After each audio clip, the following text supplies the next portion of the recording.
My name is Nathan, and at 32 I finally achieved my dream of owning my own apartment in Chicago after years of careful saving.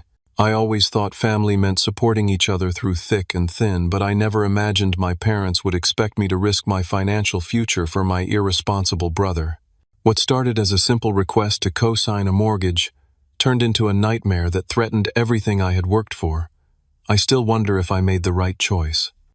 Before I share my story, let me know where you are watching from in the comments below.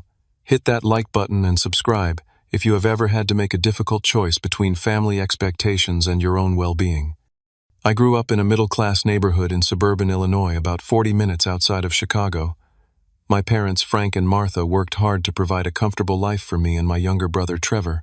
Dad was an insurance salesman, and Mom taught third grade at the local elementary school.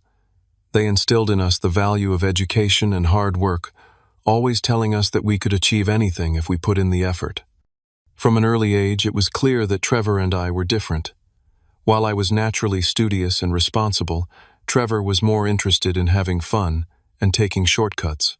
In high school, I joined the debate team, took advanced placement classes, and spent weekends studying for the SAT.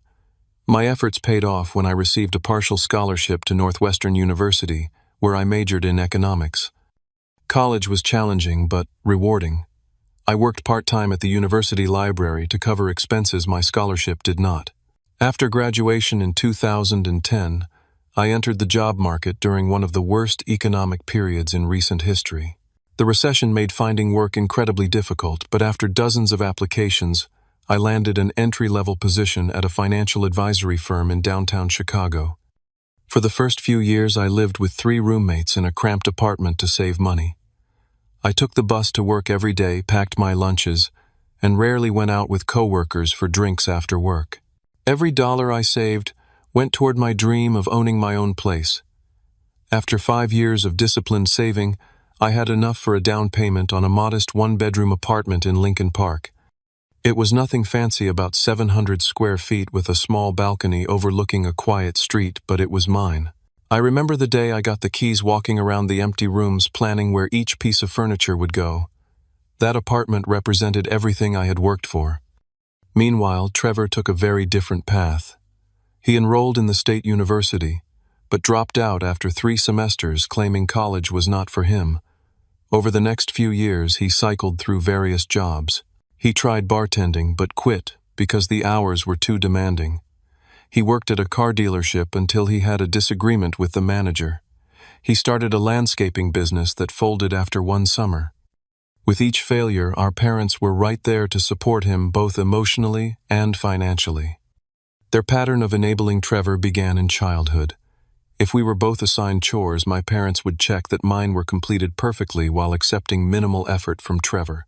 If we both needed new shoes for school, I would get the practical option while Trevor got the expensive brand name pair to boost his confidence. When we fought, I was expected to be the bigger person and let things go because Trevor was more sensitive.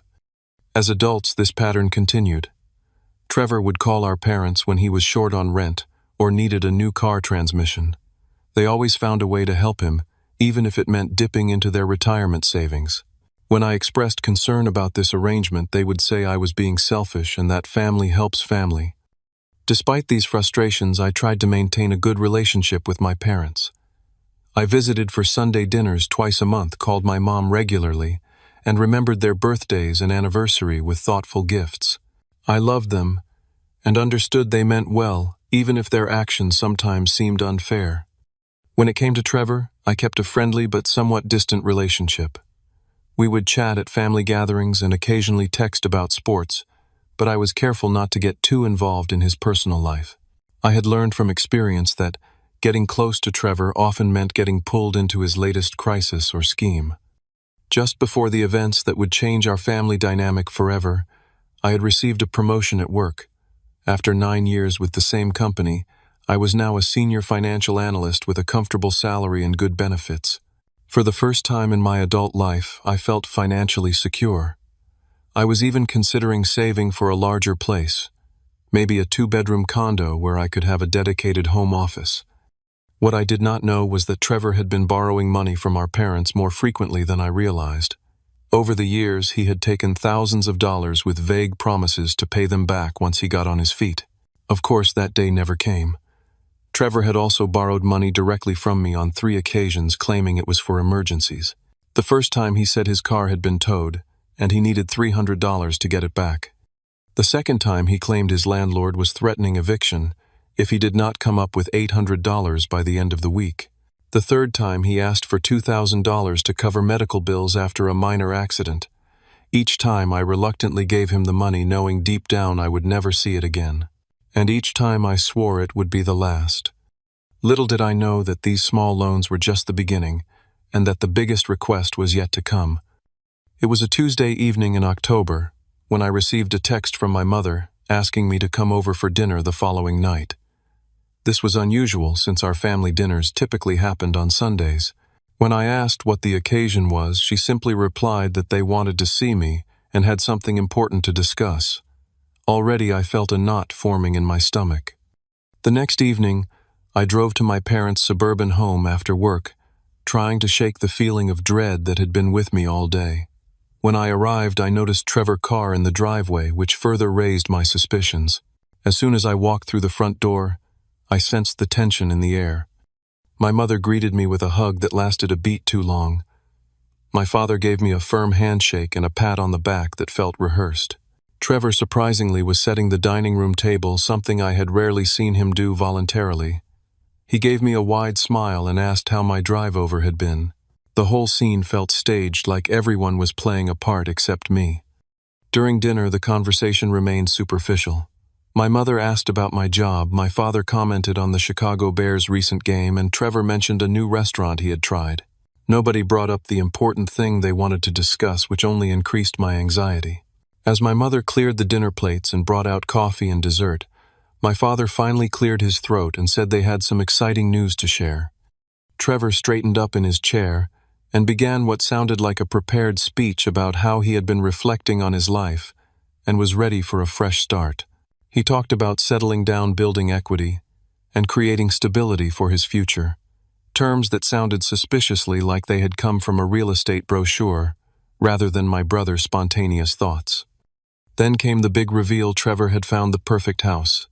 It was a 3-bedroom, 2-bathroom home in a nice neighborhood about 20 minutes from our parents.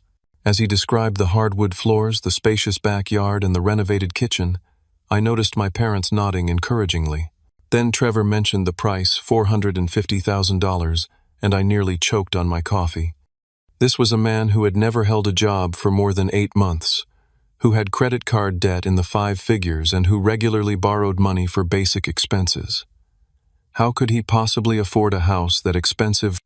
The answer came moments later when my father mentioned that Trevor had been pre-approved for a mortgage contingent upon having a co-signer. All 3 of them turned to look at me expectantly. I am sure my face revealed my shock, because my mother quickly jumped in to explain that Trevor's credit score was a bit below the bank threshold. My father added that it was just a formality, that Trevor had a good job now working in sales at his friend company, and that this would be the step he needed to really turn his life around. I sat there stunned into silence. They wanted me, who had just recently managed to buy my own modest apartment after years of saving, to co-sign a 30-year mortgage for a house that was well beyond what Trevor could reasonably afford. The implications were staggering. If Trevor missed payments, my credit would be ruined. If he defaulted entirely, I would be on the hook for the entire loan amount. It could destroy all the financial security I had worked so hard to build. I managed to say that I needed time to think about it, that this was a major decision that could impact my financial future for decades. My mother looked disappointed and my father frowned, but they agreed I should take a day or 2 to consider.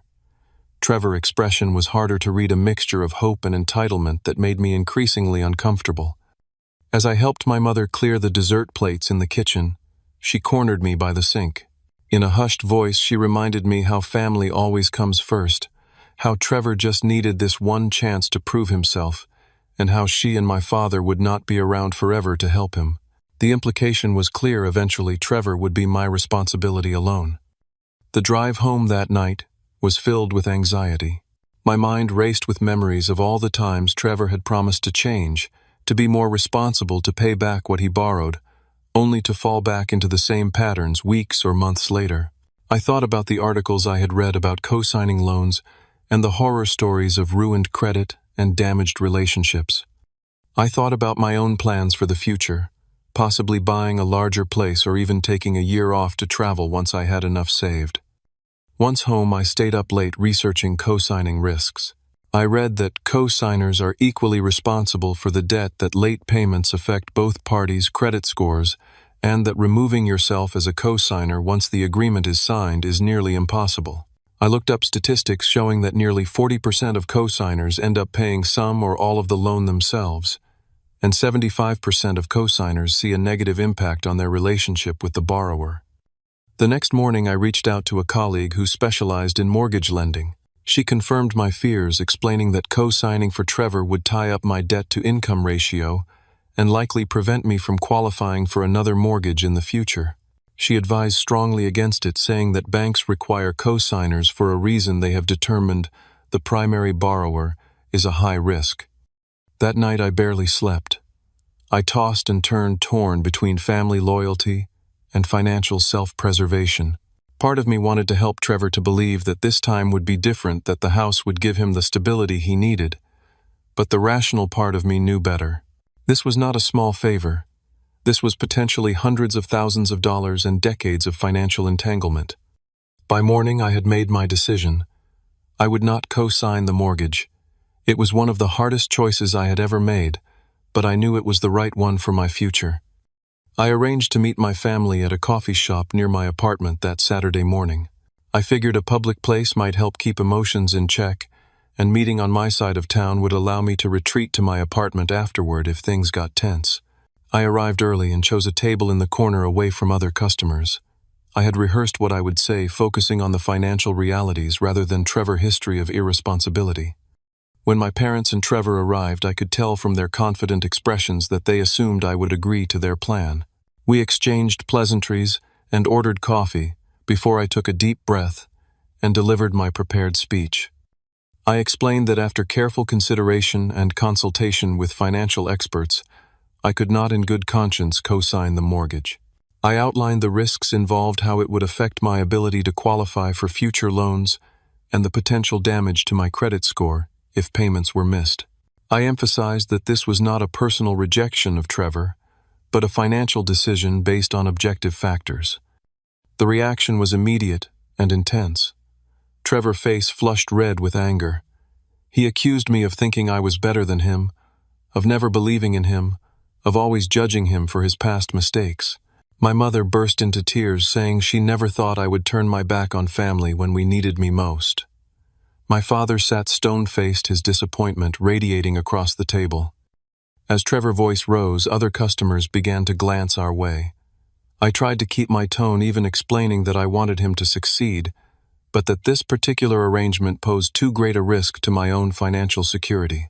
This only seemed to enrage him further. He stood up, knocking his chair backward, and declared that I had always been selfish, that I cared more about money than family. Before storming out, he spat out that he hoped I enjoyed my perfect little life alone. My mother hurried after him, throwing me a hurt look over her shoulder. My father remained seated, staring into his coffee cup. After a moment of uncomfortable silence, he looked up and suggested an alternative. Perhaps Trevor could move into my apartment with me temporarily, while he saved for a more modest home of his own. I could keep the bedroom, and Trevor could sleep on the pull-out couch in the living room. It would only be for 6 months, maybe a year at most. I was speechless. My one-bedroom apartment was barely 700 square feet. The idea of sharing that small space with my brother, who had never respected my boundaries or possessions, was unthinkable. Besides, I knew that temporary arrangements with Trevor had a way of becoming permanent. When I firmly refused this suggestion as well, my father shook his head slowly.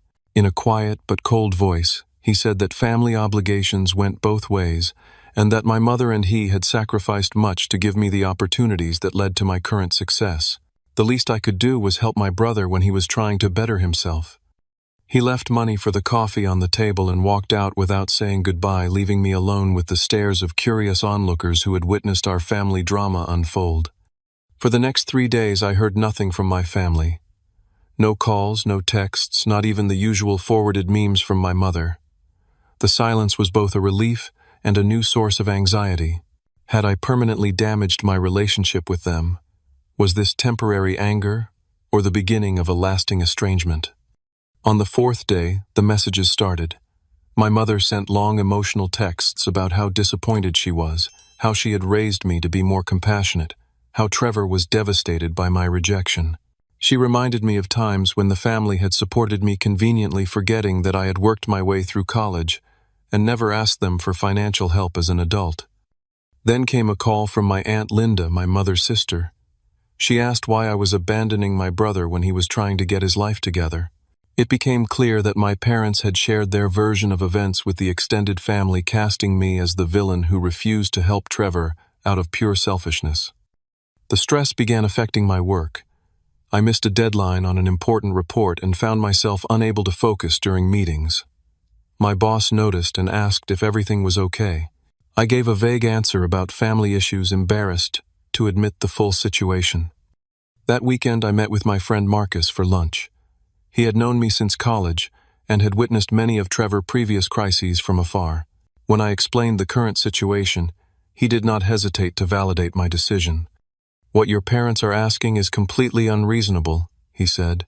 "Co-signing a mortgage is not like lending someone $20. It is a massive financial commitment that could follow you for decades. You are not obligated to set yourself on fire to keep someone else warm, even if that someone is your brother." His words were reassuring, but I still felt the weight of my family disappointment. And it was about to get much heavier. The following week, I began receiving calls and messages from various family members and family friends. My cousin Ryan wanted to know why I was being so hard on Trevor. My parents' neighbor, who had known us since childhood, called to say she was surprised at my lack of family loyalty. My mother's best friend sent a Facebook message suggesting I reconsider my position for my mother's sake, as she was beside herself with worry about Trevor's future. It became clear that my parents were actively recruiting people to pressure me. They were sharing a narrative that painted Trevor as a victim of my selfishness, rather than a 30-year-old man facing the consequences of his own choices. Each call and message chipped away at my resolve, making me question whether I was in fact being unreasonable. The next week brought an escalation I had not anticipated. The calls and messages from family members continued increasing in both frequency and intensity. My Uncle Bob, my brother, called to tell me that family should always come first and that money should never come between blood relatives. My cousin Sarah sent a lengthy email recounting all the times Trevor had spoken highly of me, implying I was betraying his admiration and love. Meanwhile, Trevor had taken to social media. While never mentioning me by name, he posted vague statements about people who claim to care about you but abandon you when you need them most. He shared inspirational quotes about overcoming betrayal and finding strength when those closest to you let you down. Each post gathered sympathetic comments from friends and family, further cementing the narrative that I was the villain in this story. The situation reached a new low on Wednesday when my parents showed up unannounced at my workplace. I was in a meeting when my assistant messaged me that my parents were waiting in the lobby and insisting on seeing me. I excused myself, mortified that my family drama was now invading my professional life.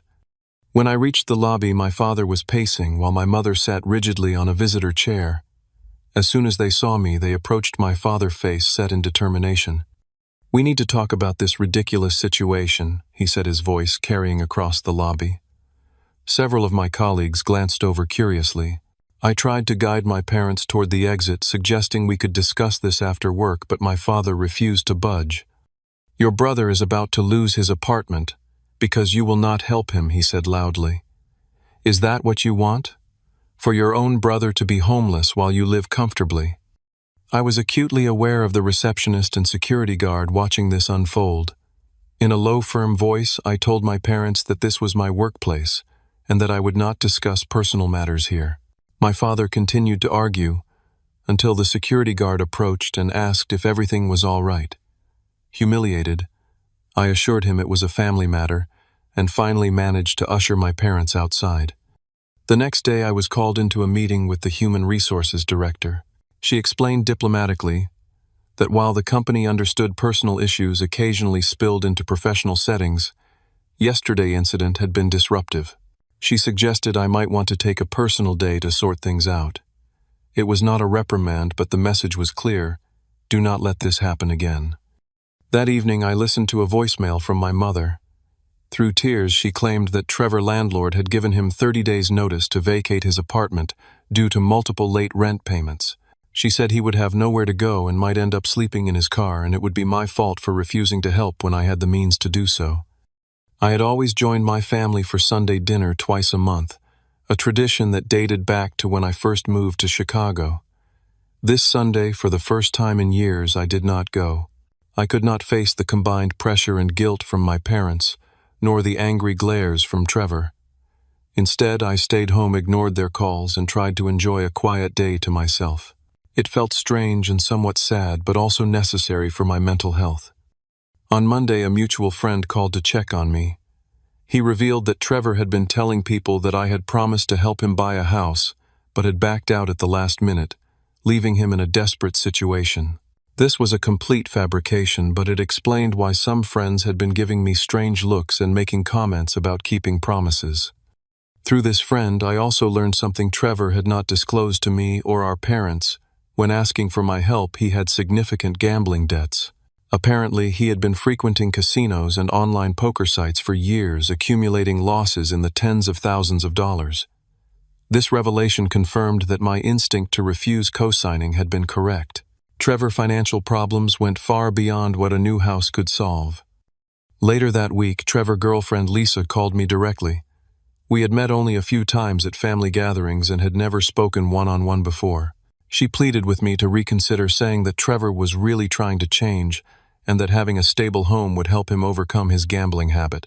When I asked why she did not co-sign for the mortgage herself, she admitted that her credit was even worse than Trevor. This did nothing to inspire confidence in their joint financial future. The pressure campaign reached a surreal peak when I returned home from work one evening to find Trevor sitting on the steps outside my building, 2 large suitcases beside him. When he saw me, he stood up and announced that our parents had told him he could stay with me until he found a new place. He had not consulted me about this plan, nor had my parents. I firmly told him he could not stay with me. This led to a heated argument on my doorstep, loud enough that my neighbor Mrs. Thompson opened her door to check what was happening. Trevor accused me of wanting him to be homeless, of never caring about him, of always thinking I was too good for my own family. I maintained that he was an adult responsible for his own housing, and that showing up unannounced with luggage was inappropriate and manipulative. Eventually, Trevor called our father to come pick him up, but not before threatening that I would regret my decision. As he waited for our father to arrive, he sat on his suitcase, staring at me with such hatred that I retreated into my apartment and locked the door. The weeks of constant pressure and confrontation began to take a toll on my mental and physical health. I had trouble sleeping, lost my appetite, and found it difficult to concentrate at work. I began to isolate myself, declining invitations from friends, and avoiding places where I might run into family members or mutual acquaintances. The narrative that I was a selfish, family-abandoning villain had spread so widely that I felt judged wherever I went. Around this time, I received a disturbing call from my mother. In a cold, formal tone, unlike her usual emotional pleas, she informed me that my father and she had decided to revise their will. If I continued to refuse to help Trevor, I would be removed as a beneficiary. While I had never counted on an inheritance and was financially independent, the threat still stung. It represented a final weaponization of my parents' resources in their campaign to make me comply. Adding to my stress, I began noticing Trevor's car parked on my street several times that week. He never approached me, but his presence felt threatening, as if he was surveilling my comings and goings. I considered reporting this to the police, but hesitated, unable to bring myself to file a report against my own brother. Then came the anonymous complaints to my building management about noise from my apartment during hours when I was not even home, about unauthorized guests, about alleged lease violations. I could not prove Trevor was behind these complaints, but the timing was suspicious. It seemed he was attempting to create problems with my housing situation as revenge for my refusal to help with his. Feeling increasingly overwhelmed, I sought professional help. I began seeing a therapist who specialized in family dynamics and boundary setting. A doctor. Collins helped me understand that what I was experiencing was a form of emotional blackmail, and that my parents' enabling of Trevor had created an unhealthy family system. She validated my right to protect my financial well-being and helped me develop strategies for responding to the continued pressure.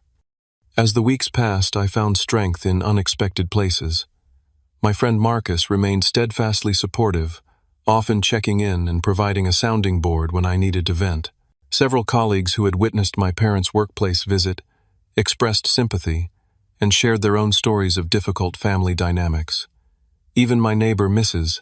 Thompson, after hearing Trevor outburst, stopped me in the hallway to say she thought I was handling a tough situation with remarkable restraint.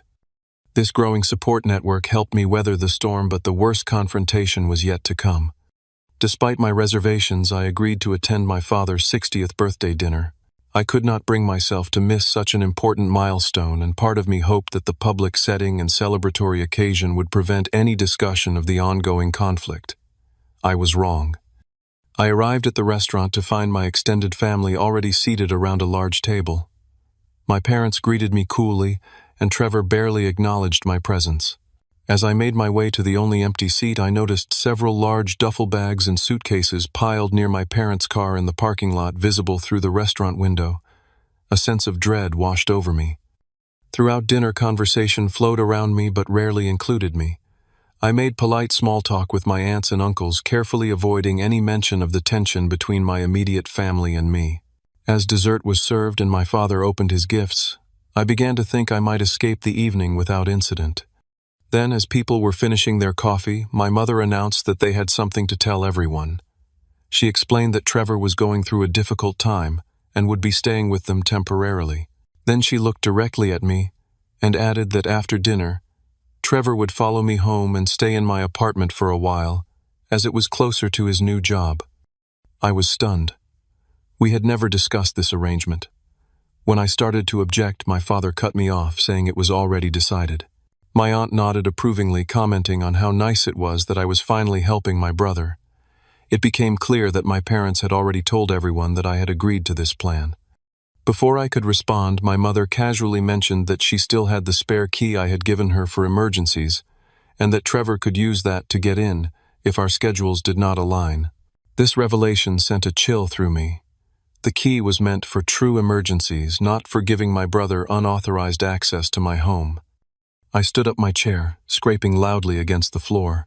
In a voice that shook slightly with anger, I stated clearly that Trevor would not be staying with me, that I had never agreed to such an arrangement, and that I expected my mother to return my spare key immediately. The table fell silent. Then Trevor stood up as well, his face contorted with rage. He revealed that his landlord had not just given him notice, he had already been evicted for non-payment of rent. He had nowhere to go, and it was my fault for not helping him when I could have. My father joined the fray, admitting something they had concealed before they had co-signed for Trevor twice in the past, once for a car loan and once for a previous apartment. Both times had ended in disaster, with Trevor defaulting on payments, and my parents having to cover thousands of dollars to protect their own credit. This was why they wanted me to step in this time. They simply could not afford to take another financial hit. The conversation escalated into a full-blown argument. My father issued an ultimatum: either I helped Trevor by letting him stay with me, or I would no longer be welcome in the family. My mother began crying. Other family members chose sides, and the restaurant manager approached to ask us to keep our voices down. I looked around the table at the faces of my family, some angry, some tearful, some uncomfortable, and made my decision. I placed money on the table for my portion of the meal, apologized to my father for missing the remainder of his birthday celebration, and walked out. My hands shook so badly on the drive home that I had to pull over once to collect myself. My breathing was shallow, my heart racing, and I recognized I was having a panic attack. I sat in my car for 20 minutes, practicing the calming techniques my therapist had taught me before continuing home. When I arrived at my apartment building, my worst fears were confirmed. Trevor was already there, standing in the lobby with a key in his hand, the spare key my mother had given him. Seeing me, he smirked and said, "Mom said you might try to back out, so she gave me this just in case." I told him firmly that he was not welcome to stay, and that using the key without my permission would constitute breaking and entering. He laughed and pushed past me, heading for the elevator. I followed, increasingly panicked at the thought of him entering my private space against my will. When we reached my floor, I found he had already used the key to open my apartment door. Inside, he had dropped his backpack on my couch and was opening my refrigerator as if he lived there. When I demanded he leave immediately, he refused, saying our parents had given him permission to stay. What followed was a physical confrontation I never could have anticipated. When I tried to take my key back from him, Trevor shoved me against the wall. I pushed back defensively, and he grabbed a framed photo from my shelf and threw it at me. The glass shattered on the floor as I ducked.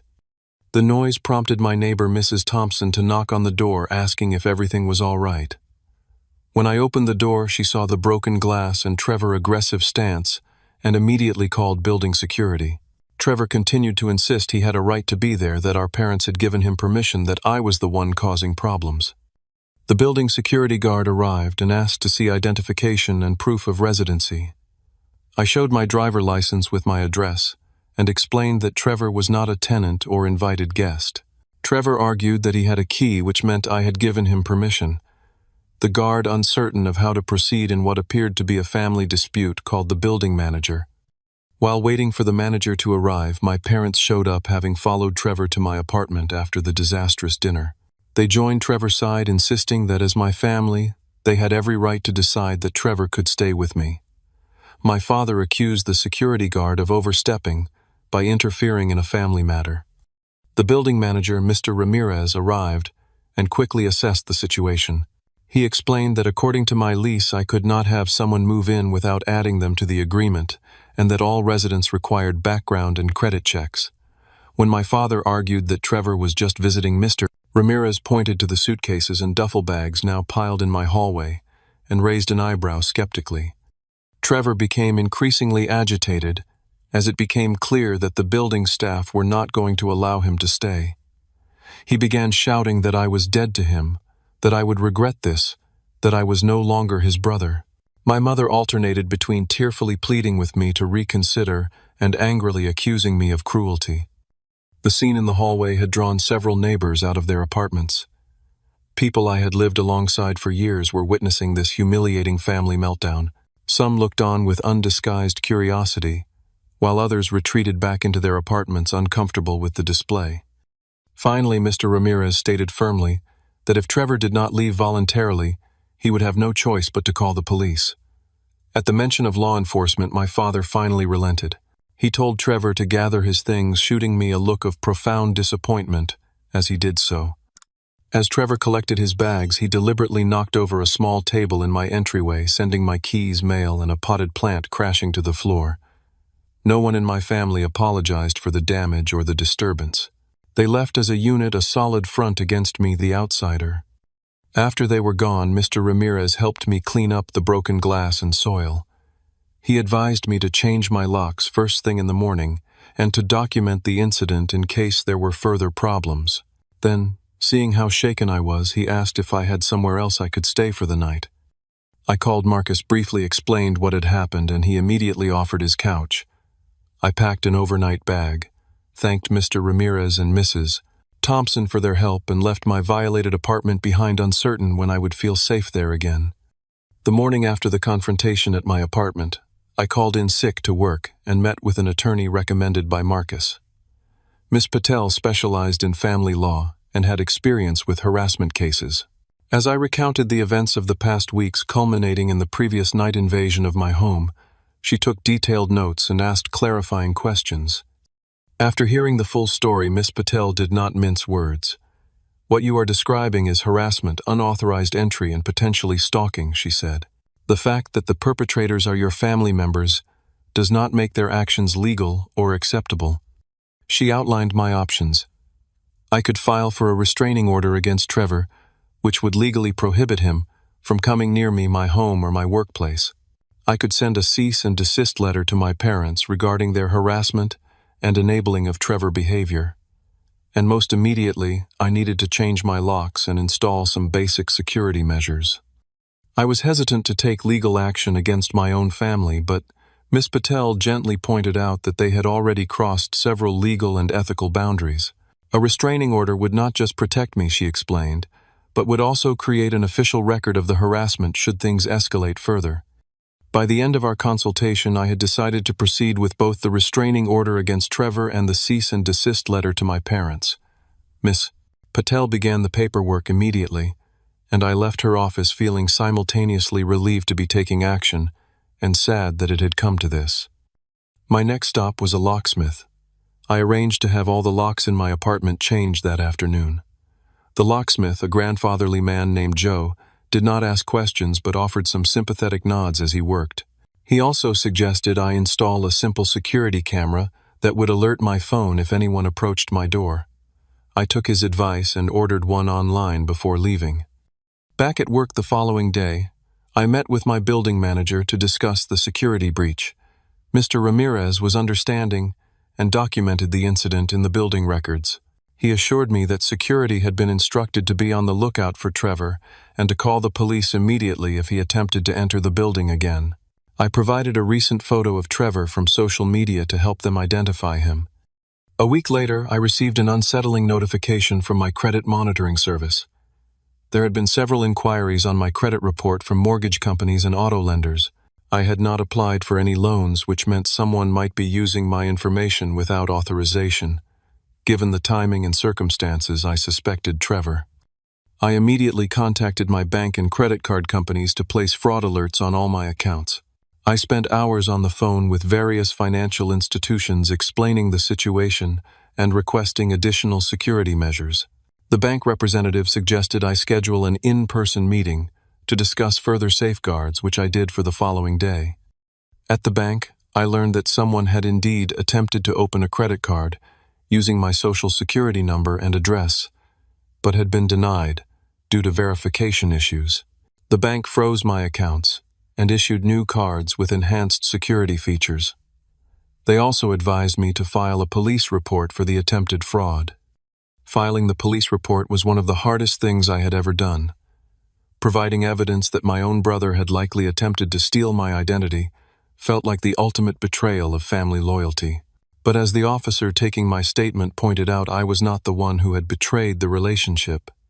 Around this time, the cease and desist letter was delivered to my parents, and Trevor was served with papers for the restraining order hearing. The response was swift and furious. My mother left a voicemail full of sobbing accusations about tearing the family apart with lawyers and legal threats. My father sent a terse email stating that he never thought his son would use the legal system against his own blood. Extended family members began taking sides more explicitly. My father's sister called to tell me I was breaking my mother's heart, and that legal action was an excessive response to what was just a family disagreement. My brother, however, reached out unexpectedly to offer support. Uncle Mike revealed that he had experienced similar pressure from my parents years ago, when my father had financial troubles and had tried to leverage family relationships to solve his problems. This revelation was both validating and illuminating.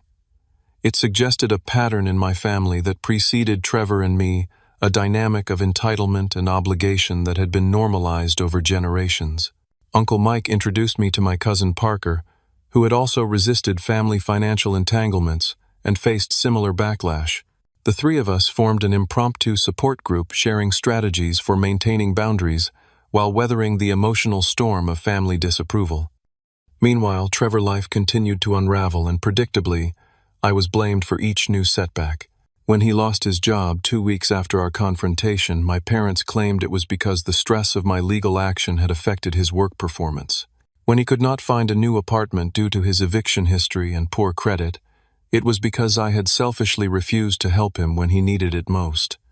The next attempt to manipulate me came in the form of a compromise offered by my parents. They would pay 70% of Trevor rent for a new apartment if I contributed the remaining 30% each month. It was presented as a reasonable solution, a way for the family to come together to help Trevor without placing the entire burden on any one person. I declined, firmly pointing out that subsidizing Trevor housing would not address the underlying issues of financial irresponsibility and entitlement. I suggested instead that they use that money to help him get financial counseling and treatment for his gambling problem, but my suggestion was dismissed as unhelpful and judgmental. My refusal of this compromise plan was the last straw for my parents. My father sent a brief cold email stating that until I was ready to take responsibility as a member of the family, I was no longer welcome in their home. My mother, typically the more emotional and conciliatory of the two, did not reach out at all, a silence more painful than her previous tearful pleas. I brought this latest development to my therapy sessions with Dr. Collins. We discussed the concept of family estrangement and the grief that comes with it, even when the separation is necessary for one's mental health and well-being. She helped me see that my parents' actions, while painful, reflected their own unresolved issues and inability to set healthy boundaries with Trevor, rather than any failure on my part. As the weeks passed, I focused on rebuilding my sense of security and well-being. I took a week of vacation from work to rest and process everything that had happened. My boss, now aware of the basic outlines of the situation, was surprisingly supportive, acknowledging that personal crises sometimes require time and space to manage. The restraining order against Trevor was granted after a hearing at which he did not appear. The judge reviewed the evidence, including the police report for attempted identity theft, witness statements from my neighbors about the confrontation and documentation of the repeated, unwanted contact. The order prohibited Trevor from coming within 500 feet of me, my home, or my workplace for 1 year. With the legal protections in place and my home secured with new locks and a camera, I began to feel safer. But the emotional wound of family estrangement remained raw. The approaching holiday season, usually a time of family gatherings, loomed as a painful reminder of all I had lost in standing up for myself. Thanksgiving came, the first major holiday since the estrangement. Instead of the traditional dinner at my parents' house, I accepted an invitation from Marcus and his girlfriend to join their celebration.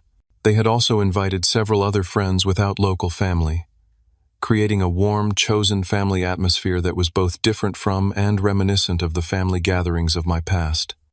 As I helped prepare side dishes in Marcus' kitchen, I found myself sharing stories about past Thanksgivings with my family, remembering the good times, as well as the tensions. There was a bittersweetness to these memories, a recognition that even flawed family relationships had provided connection and belonging that I now had to find elsewhere. The day after Thanksgiving, traditionally spent decorating for Christmas with my mother, I decided to create new traditions for myself. I bought a small tree for my apartment and decorated it with ornaments that reflected my own tastes and experiences rather than family history. I made plans to volunteer at a local food bank on Christmas Eve and accepted an invitation to a New Year Eve party with colleagues. Step by step, I was building a life defined by my own choices rather than family expectations. Throughout this period, I maintained contact with Uncle Mike and Cousin Parker, finding comfort in connecting with family members who understood and respected my boundaries. Through them, I occasionally received news about my parents and Trevor, learning that Trevor had moved in with my parents indefinitely and that they were helping him apply for government assistance programs. While I worried about the long-term sustainability of this arrangement, I recognized it was no longer my problem to solve. By the time Christmas arrived, I had developed a new perspective on family relationships. I understood that true support meant encouraging independence and responsibility, not enabling dependency and entitlement. I saw that my parents, despite their flaws, were acting out of love for Trevor, however misguided their methods. And I recognized that my love for my family did not require sacrificing my financial security or submitting to emotional manipulation. This understanding did not erase the pain of estrangement, but it allowed me to hold it with greater compassion for everyone involved, including myself. 6 months after the confrontation at my apartment, life had settled into a new normal. The restraining order against Trevor remained in effect, and there had been no further attempts at contact from him. My parents and I had exchanged brief formal messages regarding practical matters like my grandmother's 80th birthday, but our relationship remained distant and strained. My career had recovered from the period of distraction and stress. In fact, I had recently been given responsibility for a major new client account, a vote of confidence from my supervisors that validated my renewed focus and commitment. My financial situation was stable and I was back on track with my long-term savings goals. The apartment that had been the center of so much conflict now felt fully mine again. The new security measures had restored my sense of safety, and I had rearranged the furniture and redecorated several rooms, symbolically reclaiming the space. The broken picture frame from the confrontation had been replaced with a new one containing a photo of my chosen family friends who had supported me through the crisis. Through Uncle Mike, I occasionally received updates about Trevor. After several months of living with our parents, he had found a room to rent in a shared house. The rent was modest enough that he could afford it with his new job at a warehouse. My parents were still providing some financial support, but on a much smaller scale than before. Most surprisingly, Trevor had apparently begun attending Gamblers Anonymous meetings, a small but significant step toward addressing one of his underlying issues. My parents had also made some changes. According to Uncle Mike, they had started seeing a family therapist initially to deal with their grief over the estrangement from me, but gradually exploring their role in enabling Trevor behavior. While I was cautiously hopeful about these developments, I maintained my boundaries knowing that meaningful change would take time and consistency to prove itself. My relationship with the extended family had evolved in unexpected ways. Some relatives who had initially condemned my actions now reached out with tentative understanding, having witnessed more of Trevor behavior or having heard more details about the situation. Others remained firmly aligned with my parents, maintaining that family loyalty should supersede all other considerations. I accepted both reactions with equanimity, no longer seeking universal approval for my choices. The support network I had built during the crisis had strengthened and expanded. Marcus and I had grown even closer, our friendship deepened by the trust I had placed in him during my most vulnerable moments. My neighbor, Mrs. Thompson, now regularly invited me for coffee, our relationship having evolved from polite hallway greetings to genuine friendship after she had witnessed and helped during the confrontation. Even my colleagues who had seen glimpses of the family drama when my parents appeared at the office had become more than just professional associates. Therapy continued to be an important part of my healing process. Dr. Collins and I had shifted from crisis management to deeper exploration of family patterns and the development of healthier relationship templates. I was learning to recognize the early warning signs of boundary violations and to respond assertively without guilt or defensiveness. One of the most valuable lessons I had learned was about the nature of financial boundaries in relationships. I now had clear internal guidelines about when and how I would lend money, what kinds of financial entanglements I would consider, and how to discuss these matters openly before problems arose. These principles extended beyond family to friendships and romantic relationships, creating clarity where there had once been uncomfortable ambiguity. I had also gained a new appreciation for the concept of chosen family. While the bonds of blood had provided my first experience of belonging, I now recognized that mutual respect, shared values, and reciprocal support were the true foundations of meaningful relationships. The friends who had stood by me during the family crisis had demonstrated these qualities in ways that some of my biological relatives had not. The process of forgiveness was ongoing and complex. I was working on forgiving my parents for their role in the conflict, understanding that their actions stemmed from their own fears and limitations rather than malice. I was learning to forgive Trevor not to excuse his behavior, but to free myself from the burden of resentment. And perhaps most challenging, I was learning to forgive myself for the guilt I still sometimes felt about enforcing boundaries with my family. Moving forward, I had developed clearer expectations for what reconciliation might look like if it ever became possible. I would need to see consistent respect for my boundaries, acknowledgement of the harm that had been done, and concrete changes in behavior rather than just apologetic words. Until those conditions were met, I would maintain the distance necessary for my well-being, while leaving the door open a crack for a transformed relationship in the future. As summer arrived, bringing with it the anniversary of the initial mortgage request that had triggered the whole ordeal, I found myself reflecting on the fundamental lesson of the experience. True family support means encouraging independence and responsibility, not enabling dependency through financial entanglements. Real love empowers others to stand on their own, rather than creating permanent dependency. In the end, I found peace in knowing I had made difficult but necessary choices to protect my financial future and mental health.